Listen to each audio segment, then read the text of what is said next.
l'état d'esprit vous êtes dans ce contexte un peu particulier, très moment douloureux, pour préparer cette nouvelle saison, au moment de succéder à Eric?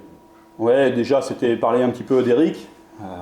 Bon, le coach, hein, ça va être, je sais, difficile de faire mieux, parce que ça a été autant un coach bienveillant avec les joueurs, le staff, qui arrivait vraiment à fédérer autour de lui.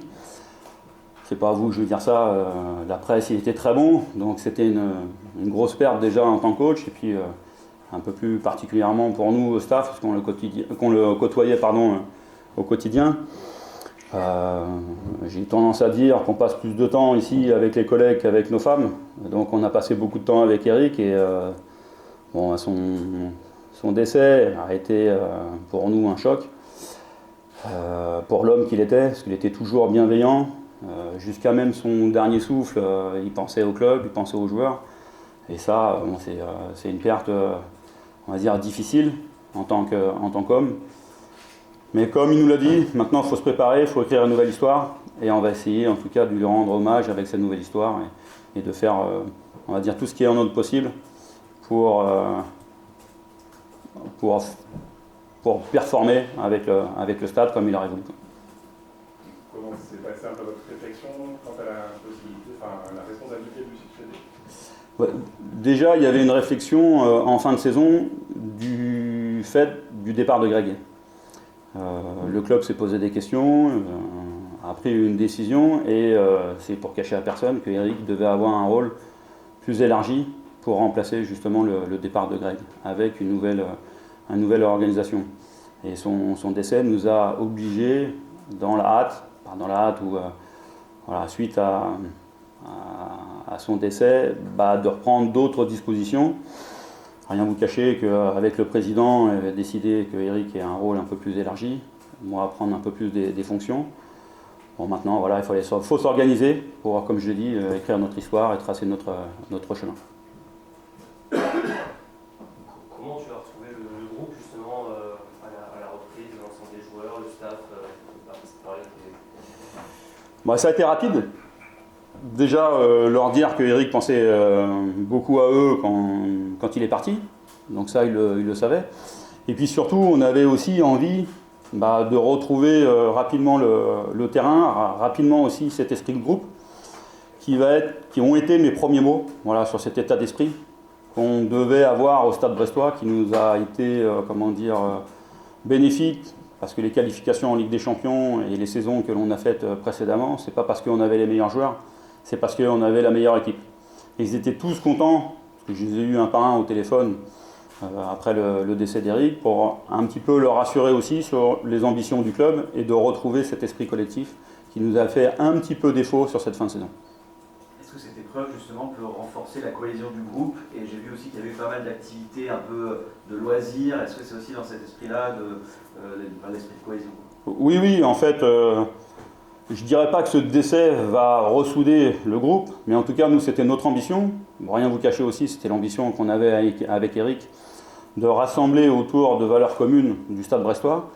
Et cette préparation, finalement, qui dure 8 semaines, va nous permettre d'avoir 2 phases. Une première phase avec un peu plus d'activité, on va dire de cohésion, pour retrouver ce goût de l'effort collectif. Et puis la deuxième, qui va être un peu plus tactique, avec des matchs un peu plus prestigieux, même si on n'oublie pas que la finalité, c'est le terrain. Mais en tout cas, cet esprit collectif est important dans nos discours. Est-ce que ton intronisation, Julien, c'est la suite logique pour toi? Est-ce que c'était aussi la volonté d'Eric que tu le remplaces aussi? Alors, le remplacer, c'est pas le mot, parce que j'aurais voulu qu'il soit là, peut-être dans un rôle un peu plus élargi, que la passation se passe un peu plus naturellement, qu'il nous file un coup de main aussi suite au départ de Greg pour se réorganiser. Voilà, comme je l'ai dit, moi j'ai passé mes diplômes au BPF, c'était pour qu'un jour, si l'opportunité se présente d'aider un club, que j'ai pas un problème déjà contractuel. Et puis là, on a été obligé de s'organiser, alors pas dans l'urgence parce qu'on avait prévu des choses, mais de réadapter un petit peu l'organisation du club.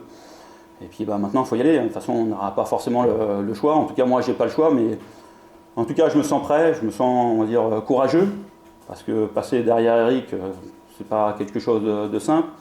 sans Greg, ce qui est aussi difficile, mais en tout cas, on a une autre histoire à écrire, un autre chemin, comme peut-être les postes du club l'ont fait sentir. S'il avait été encore là, vous seriez passé numéro 1 et qui serait passé dans un rôle autre. On fonctionnait déjà un petit peu en binôme et en staff, mais peut-être une présence peut-être moins quotidienne sur les terrains. Ça, c'est ce qui avait été évoqué. Il avait complètement aussi adhéré sur le fait de ne pas prendre de directeur sportif, parce qu'il s'estimait au club qu'il y avait des gens qui étaient capables d'assurer la suite. Donc un rôle un petit peu plus d'accompagnement pour restructurer un petit peu ce club. Alors, comment vous voyez le défi de cette saison avec l'effectif tel qu'il est et tel que vous aimeriez peut-être qu'il soit, compte tenu des contraintes économiques aussi? Le défi de cette saison, on ne va pas se prendre pour les autres, on va faire un petit peu du Guérou. Moi, je l'ai connu pas mal par la presse. Au début, c'est le maintien. Voilà, notre objectif principal au club est le maintien, c'est ce qu'il a toujours été. Après, on sait, en fonction de la saison qu'on peut faire, quand on a terminé troisième, l'objectif aussi du début de saison était le maintien. Maintenant, notre objectif aussi, c'est de retrouver, je l'ai dit, cette force collective. Et pour y arriver, j'ai besoin de tous. C'est ce que j'ai dit aux joueurs, des joueurs qui ont l'amour du maillot. Donc mon objectif aussi, à travers ce groupe-là, c'est de faire un groupe de joueurs qui a cet esprit club. Et après, viennent s'y greffer, comme vous avez pu le voir, la volonté d'intégrer des jeunes du centre de formation, en tout cas de promouvoir des jeunes du centre de formation. Mais en tout cas, ce qui est important pour nous, que ce soit les dirigeants, le staff, les joueurs, c'est qu'on retrouve cette constance dans la force collective et dans cet état d'esprit. Donc mon objectif, c'est de stabiliser un petit peu les joueurs, voilà, sur le plan mental, de se dire que moi j'ai besoin de vous, vous avez besoin certainement de nous, des dirigeants, des supporters, pour arriver dans cet objectif de maintien. Il y avait 4 ou 5 jeunes là, à la reprise, ils sont encore là, et du coup ils vont faire toute la préparation avec le reste du groupe. Enfin, ces profils-là, c'est comme ça, ou est-ce qu'il y en a d'autres qui pourraient être amenés à... La volonté du club, d'abord d'avoir ce groupe de joueurs qui ont l'ADN brestois, et puis viennent s'y greffer des jeunes du centre de formation. Moi, je m'insère totalement dans cette dominante. C'est pour ça que je veux un groupe de 20 joueurs. Vous avez bien vu, de 20 joueurs plus 4 gardiens. Vous avez bien vu qu'on avait 17 joueurs sur contrat. 20 moins 17, même si je suis bon en maths, il manque 3 joueurs. Et donc complété par des jeunes du centre de formation. Maintenant, les jeunes du centre de formation, on va faire la place pour eux. Mais cette place, il faut qu'ils la gagnent, il faut qu'ils la démontrent, il faut qu'ils la gardent.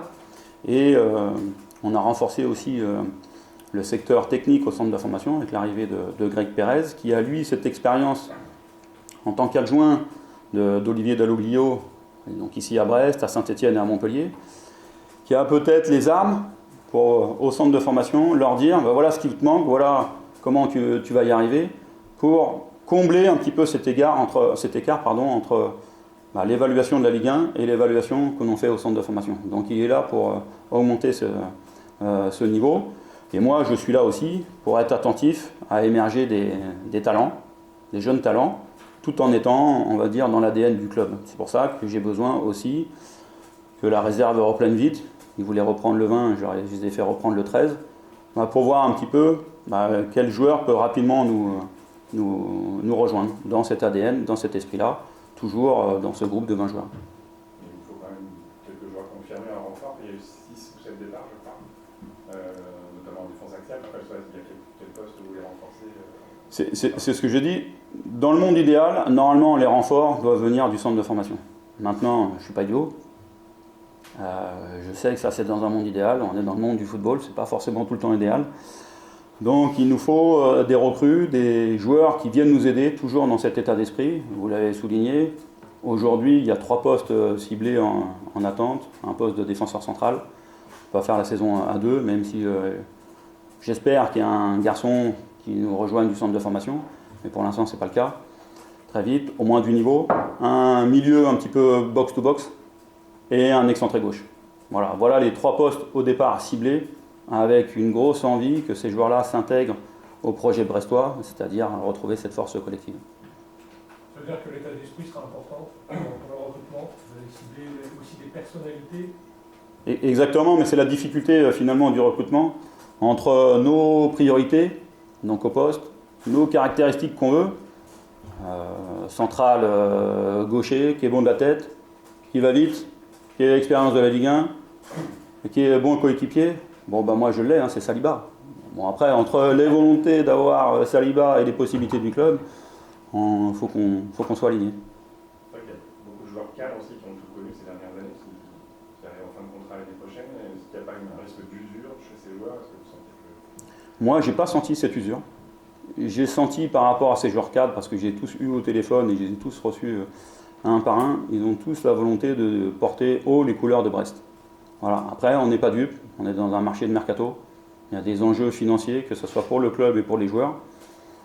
On espère que ça soit tout aligné pour que ces joueurs-là, parce que j'en aurai besoin, comme j'aurai besoin de vous aussi, journalistes, et j'aurai besoin aussi des dirigeants, besoin des supporters, qu'on soit tous alignés vers ce projet, on va dire, de maintien et de faire éclore des jeunes du centre de formation.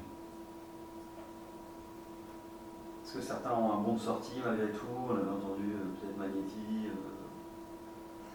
Moi, je lui ai répété à Hugo, pour parler que de Hugo, moi je compte sur lui. Voilà, c'est des joueurs qui ont l'amour du maillot. Je sais qu'ils sont aussi à 100% dès qu'ils ont le maillot brestois sur le dos. Donc j'ai aucun intérêt, moi, à ces garçons-là partent. Après, je ne suis pas bête.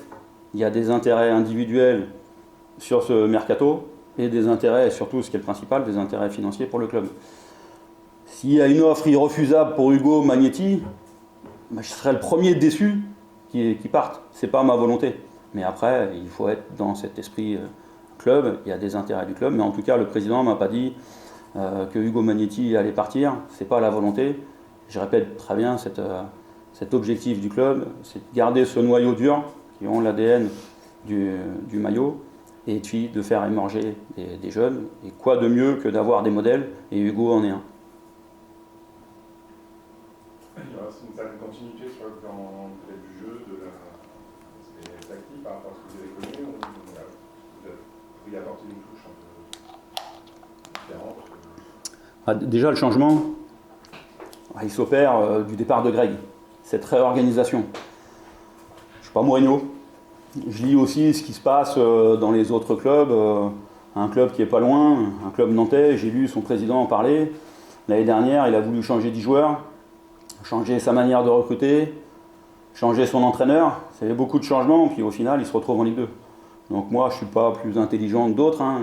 On a déjà beaucoup de changements du fait des événements qui sont arrivés, avec le départ de Greg, le départ d'Eric. Moi, je veux m'appuyer sur cette continuité. Et cette continuité, c'est retrouver, je ne dis pas qu'on l'avait perdu l'année dernière, mais cet état d'esprit collectif, cette force collective.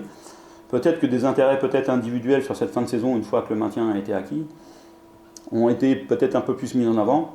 Mais en tout cas, moi, je suis le garant un petit peu de cet esprit collectif. Et notre objectif, c'est de garder ce noyau dur pour passer la meilleure des saisons. Et au niveau du staff, tu as parlé que vous travaillez l'année dernière, l'année précédente en Ligue 1, comment ça se passait après là? C'est pareil, c'est ce que je leur ai dit, il y a une personne qui est partie, donc il faudra certainement en faire plus. Je suis aussi dans cette voie, je regarde un petit peu ce qui se passe. Je leur ai dit que ce soit Bruno, Yvan, Anthony, Olivier, sur le plan technique, plus Maxime et puis Flo à la vidéo, il faudra en faire un peu plus. Parce que moi je crois en vous, je crois aussi en cette force du collectif du staff. Et en tout cas, si on a besoin de quelqu'un, il faudra qu'il s'insère dans cette logique-là, collective. Mais aujourd'hui, j'ai besoin de voir. Et sur ces premières séances, je vois que les mecs ils prennent vraiment à cœur leur nouveau rôle. C'est pour ça que je me mets un petit peu en retrait. Je ne sais pas si vous étiez là un petit peu l'année dernière, j'étais un peu plus actif sur les séances. Bon, c'est nouveau aussi pour moi. Je suis dans une posture un petit peu où je regarde, j'écoute, j'entends. Et puis après, je tranche et je prendrai mes responsabilités si on a besoin, justement, toujours dans l'intérêt du collectif. Sur les bases, il n'y a pas de gardien numéro 2 ciblé, enfin à rechercher. Pour tout vous dire, avec Olivier, on a décidé d'avoir un groupe de gardiens de 4. Aujourd'hui, il y en a 3, donc il y a une recherche au poste de numéro 2. Grégoire va débuter la saison. Il l'a mérité par rapport à cette fin de saison qu'il a fait, et puis surtout aussi cet esprit collectif. À lui maintenant de montrer qu'il a cette capacité, comme il l'a fait la saison dernière, à assurer, on va dire, un maintien et des performances en Ligue 1. Mais je compte sur tout le monde. le gardien qui va nous rejoindre, il doit s'intégrer aussi dans ce modèle collectif. Il doit s'intégrer dans ce mode de gardien. Parce que je sais que j'aurai besoin de tout le monde, je le répète. Hein. Voilà, mais on ne va pas se sauver à 11. À moins que demain Saliba arrive et puis Mbappé, parce qu'on cherche peut-être quelqu'un côté gauche. Mbappé peut jouer à gauche. Après, ce sera peut-être pas box-to-box, mais Olysée aussi peut peut-être nous rejoindre. Bon, je ne suis pas dupe. Mais donc je sais qu'on a besoin d'avoir des renforts dans cet esprit. Et le gardien qui verra nous renforcer sera dans cet esprit-là. Tu connais bien le poste, est-ce qu'il y a besoin d'un profil plus expérimenté, vu qu'il y a les 3 qui sont actuellement là, c'est soit jeunes en termes d'expérience? Le premier critère, c'est que le garçon, il est fiable et qu'il ait cet état d'esprit. Bien sûr qu'il connaisse aussi le niveau qu'on va demander. Au départ, il accompagnera Greg, il accompagnera aussi les autres gardiens. On a Noé aussi qui est venu de Metz pour préparer aussi l'avenir. On va compter sur tout le monde. Puis bien sûr que le gardien qui viendra nous rejoindre aura cette part plus ou moins importante sur le terrain. Ce que j'espère pas, ça veut dire que Greg aura relevé le défi, mais en tout cas, il aura une part importante, en tout cas dans le groupe et dans l'état d'esprit. Comme solution derrière, comme attaquant axial derrière ailleurs, pardon, il y a toujours Baldé Oui, il y a. Voilà. Après, le mercato, je ne suis pas dupe. C'est pour ça que jusqu'au 1er septembre, on va être sur le qui-vive et il faudra toujours se réadapter par rapport à la nouvelle cellule, la nouvelle organisation. Que ce soit Jules et Christophe travaillent en ce sens-là. En tout cas, aujourd'hui, on est le 10 juillet, la volonté est de prendre 3 joueurs parce qu'on estime et j'estime qu'au poste d'attaquant, il y a Ludo Ajorc qui est pour moi le leader technique de cette équipe, le leader offensif. Et puis il y a des garçons qui doivent émerger. Mama doit aussi être capable d'émerger. Je pense aussi à un garçon comme Pathé qui est capable d'évoluer et côté gauche et dans l'axe. Et puis pourquoi pas aussi un garçon du centre de formation, puisqu'il y a eu, je crois, une dizaine de recrues au centre de formation, notamment dans les postes offensifs. Pourquoi pas se laisser la chance d'avoir une bonne surprise. Voilà un petit peu, aujourd'hui, le 10 juillet, quel est l'état un petit peu du recrutement du Stade Bressois. Est-ce que tu auras un regard là-dessus ou tu laisses plutôt Jules et Christophe gérer sur le mercato? À ton avis? Tu auras un regard. Voilà. Voilà. On va essayer de travailler en bonne intelligence. Je dis souvent, on a beaucoup plus d'idées dans 10 têtes que dans une. Donc l'objectif surtout, c'est de travailler, et c'est ce qu'on a voulu, de remplacer Greg qui lui était tout seul. Il y avait des très bonnes idées. On va pas refaire du Greg Lorenzi, mais avec Jules, avec Christophe, sa cellule de recrutement qui se met en place, avec nous, nos critères aussi qui sont importants, essayer de trouver les joueurs qui sont capables de rentrer dans ce schéma. Je ne suis pas bête, il y aura des garçons certainement qui vont nous quitter. S'ils nous quittent, c'est parce qu'il y a une offre financière qui va être irrefusable, ou alors parce qu'ils ne se sentent pas dans le projet pour pouvoir relever un petit peu ce challenge. C'est à moi d'arbitrer par rapport à ça, par rapport au profil que Jules et Christophe peuvent me proposer. Mais en tout cas, vous l'avez bien compris que le critère principal, c'est l'état d'esprit. Bien sûr que les autres critères arrivent, de connaître le niveau, d'avoir ces connexions avec les joueurs qu'on a déjà. Mais en tout cas, ce critère d'état d'esprit est important, en tout cas pour le recrutement. Il y a 2 joueurs qui reviennent de prêt. Justin, on pense qu'il y a que Bradley au poste, donc qui a sa place. Axel Pendant, il a fait plusieurs prêts. Il se situe aujourd'hui. Est-ce que comment vous projetez avec lui? Alors pour Justin, c'est quelqu'un qui doit s'imposer un peu plus dans le vestiaire. C'est pour ça qu'on l'a prêté aussi à Nancy. C'est pour voir peut-être un autre environnement. J'ai des grandes attentes moi sur Justin à ce niveau-là. Voilà, il doit prendre maintenant la mesure, il doit challenger un petit peu Bradley, toujours dans cet esprit de force collective. Mais lui, il doit s'imposer en tout cas dans le vestiaire, et moi j'attends justement qu'il s'impose aussi dans le vestiaire et sur le terrain. Concernant Axel, on est un peu plus en réflexion. C'est un garçon qu'on a prêté plusieurs fois, qu'on a besoin de voir s'épanouir. Et pour l'instant, son prêt peut-être à Clermont, il y a eu du pour, du contre. J'ai besoin de le rencontrer. J'ai besoin aussi, dans la période d'observation, de le voir un petit peu comment il se comporte et de trouver la meilleure des manières pour fonctionner avec lui. Ça ne va pas être simple parce que, comme le club l'a répété et comme moi je le répète, notre objectif est de sortir des jeunes du centre de formation. Donc il va avoir une concurrence peut-être avec un garçon qui va arriver peut-être côté gauche. Il peut peut-être aussi dépanner dans l'axe comme il a fait à Clermont. Et puis il aura cette concurrence avec des joueurs qui vont peut-être émerger. Maintenant, après, s'il a une solution pour peut-être s'épanouir ailleurs, on étudiera. Mais en tout cas, aujourd'hui, il doit s'imposer. Il ne nous a pas montré assez de garanties, en tout cas aujourd'hui, pour pouvoir se dire demain, tu postules à une place de titulaire au Stade Brestois. Justement, sur la préparation, il y a 6 matchs avec des équipes étrangères. Pourquoi ce choix Parce que, déjà, séparer un peu cette préparation, le match de Concarneau et puis cette équipe d'Émirats, c'est ça. Ils étaient en stage, donc c'était cette facilité de rester un petit peu dans la Bretagne. On ne voulait pas aller s'éparpiller avec des déplacements qui soient très longs. Et puis on voulait aussi trouver dans la deuxième partie des challenges. On ne part pas en stage cette année, changer un petit peu aussi d'atmosphère pour toujours un petit peu, et c'était un petit peu le but de cette activité à la Marine nationale de mercredi, c'est de sortir un petit peu les joueurs de leur zone de confort.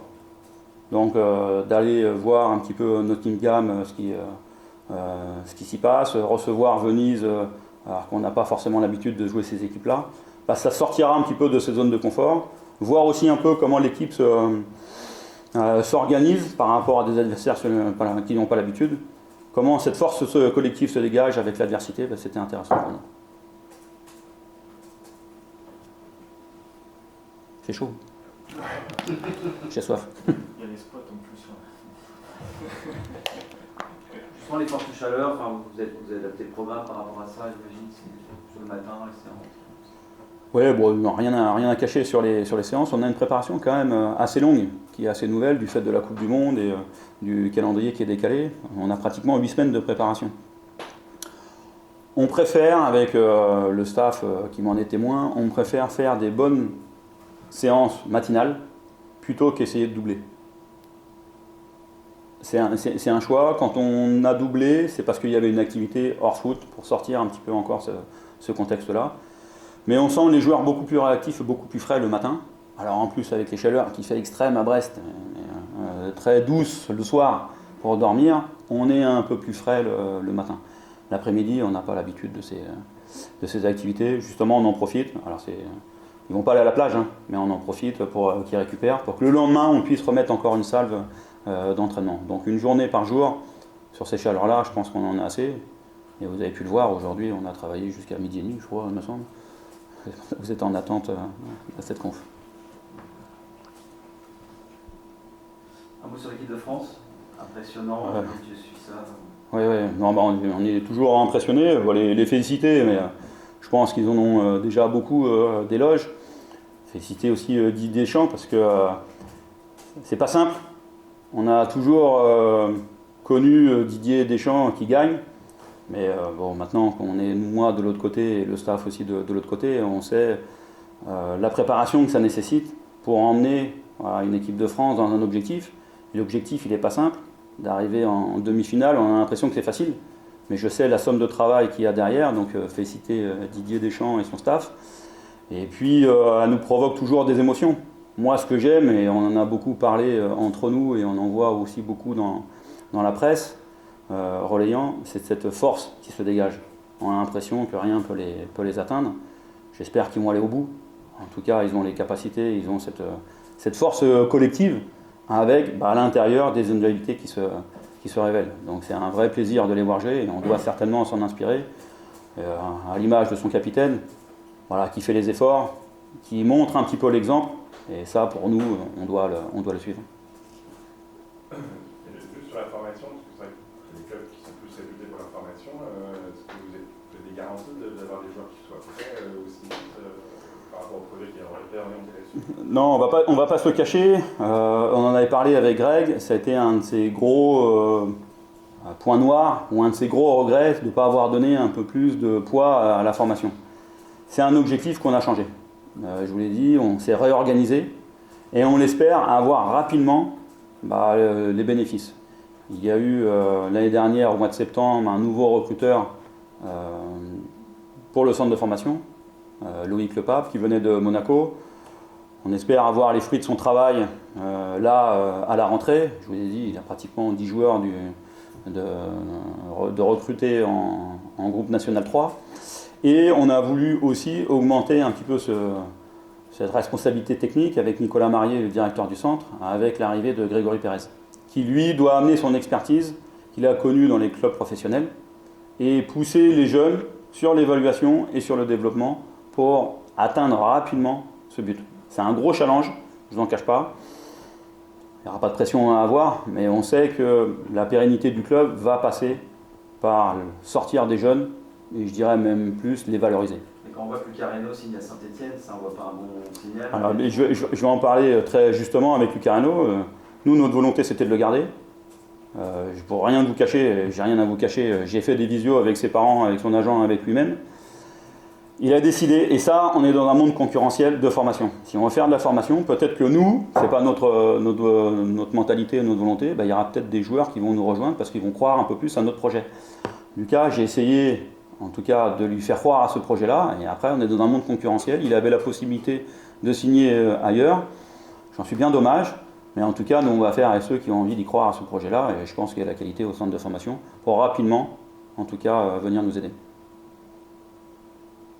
C'est bon, monsieur? Merci beaucoup. Merci. Avec plaisir. Merci. Voilà.